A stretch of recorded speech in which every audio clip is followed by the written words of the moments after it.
Hello guys, it's iDavis here from the Czech community and welcome back to another Elvenar official video tutorial.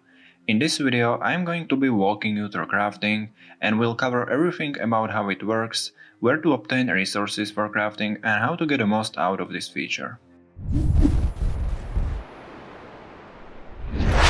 So before getting into crafting, keep in mind that you need to have a Magic Academy in your city. You can unlock this building by researching this technology in the first chapter, and once you build it, you are able to access crafting using the navigation bar in the bottom of your screen. My advice, when it comes to Magic Academy, even without considering crafting, I would definitely recommend you to go for this building, as it is in my opinion one of the most important buildings in the game. So first things first, inside the crafting window you can see a collection of 5 different recipes. That's basically where your strategy comes into play. You can choose and start production of one recipe at a time by paying the required resources. Keep in mind that the collection is changing every 6 hours, it's called a rotation, so once the timer reaches 0, a new collection of 5 appears. Recipes contain a bunch of items for your city, including time boosters, instants, ancient knowledge, and also some unique prizes like pet food and combat boosting or unit producing buildings, which are very difficult to get a hold of elsewhere. For every recipe you collect, you also get vision vapor in addition to it, which helps you to unlock mystical objects from which you can get additional rewards, sometimes even diamonds.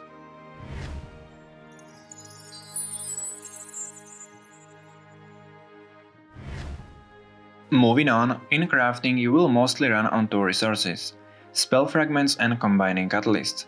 You have several in-game options to obtain these two. First, we are going to take a look at Enchanting, which is the primary source for receiving spell fragments. Inside your inventory, you can press the disenchant button, which will allow you to actually sell your items and receive spell fragments in return. You can either disenchant spells, instants, or buildings. When it comes to disenchanting spells and instants, many of them are having very unique functionalities for the game, so I would recommend you to think twice before doing so and make sure that you only disenchant those whose primary effect is not valuable for your city more than the number of spell fragments you can receive from it. As for buildings, the number of spell fragments received from selling a building pretty much depends on its size, so the bigger it is, the more spell fragments you get from it. You may consider disenchanting buildings, especially if you have some from previous chapters, which are not powerful anymore, and if they are more of an average building, selling them is definitely more reasonable than, for example, pushing Royal Restoration spells to upgrade it. Speaking of the number of spell fragments you can get by disenchanting, either spells, instants or buildings, it pretty much depends on the level of your Magic Academy how many spell fragments you will get. When you upgrade your Magic Academy to level 5, it will be giving twice as many spell fragments as at level 1, and together with the effect of decreasing the production time of enchantments, including combining catalysts, in my opinion, upgrading the Magic Academy should be your number 1 priority when it comes to deciding what should you put your diamonds into first.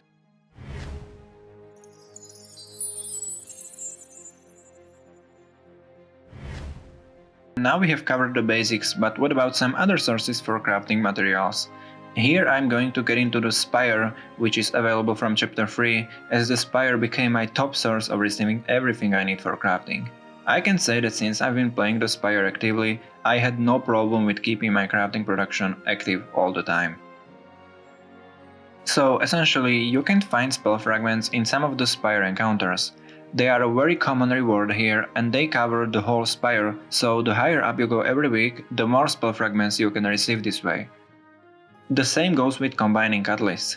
Our fellowship hits the top of the Spire every week, and as there are a ton of catalysts inside multiplier rewards, I am getting so many of them weekly. What's more, in addition to climbing the Spire, you can collect pieces of the Moonstone library set, which will provide you with additional spell fragments and combining catalysts once placed. So the bottom line here is, being a part of Fellowship, which can go high enough and achieve good results in the Spire of Eternity, will pretty much cover the most of your crafting costs.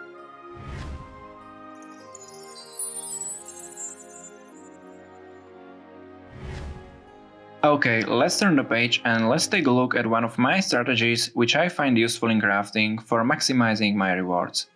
First of all, I'm trying to keep my crafting running all the time, 24/7. But obviously what can happen is that no interesting recipes will appear at some point in some recipe collection. A good example of such a scenario is here. As you can see, the timer shows 40 minutes till reset, and now I am ready to collect my produced item, so right after that I could start the production of a new one. But none of the remaining recipes seem interesting to me right now, so this time, even though I can afford producing all of them, I choose not to. And the reason for that is that since I wouldn't be able to collect it before next rotation, I would automatically lose its slot for one potentially more interesting recipe to catch in a new collection, so I will let my crafting sit idle for some time, rather than decreasing the chance of obtaining something valuable in the new recipe set. And with that being said, that has been it for this video. I hope you found it useful, thank you so much for watching, take care and see you in the next video.